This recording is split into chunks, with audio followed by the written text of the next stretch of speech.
மாயனை மன்னு வடமதுரை மைந்தனை, தூய பெருநீர் யமுனை துறைவனை, ஆயர் குலத்தினில் தோன்றும் அணிவிளக்கை, தாயே குடல் விளக்கம் செய்த தாமோதரனை, தூயமாய் வந்து நாம் தூமலர் தூவித் தொழுது, வாயினால் பாடி மனத்தினால் சிந்திக்க, போய பிழையும் புகுதருவான் நின்றனவும், தீயினால் தூசாகும் செப்பேலோர் எம்பாவாய்.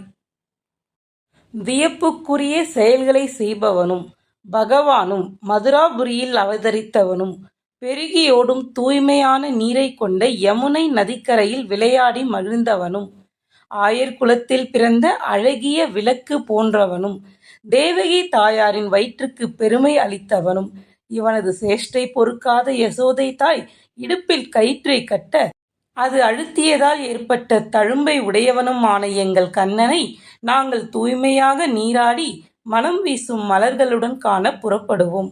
அவனை மனத்தில் இருத்தி அவன் புகழ் பாடினாலே போதும். செய்த பாவ பலன்களும் செய்கின்ற பாவ பலன்களும் தீயினில் புகுந்த தூசு போல காணாமல் போய்விடும். உன்னை பெற்றதனால் அவள் மற்றவராலே போற்றப்பட வேண்டும் என்பது ஒரு தாய்க்கு பிள்ளை செய்ய வேண்டிய கடமை. தேவகி தாய்க்கு கண்ணனை பெற்றதால் பெருமை. ஈங்கிவனை நான் பெறவே என்ன தவம் செய்துவிட்டேன் என்று அவள் பெருமைப்படுகிறாள்.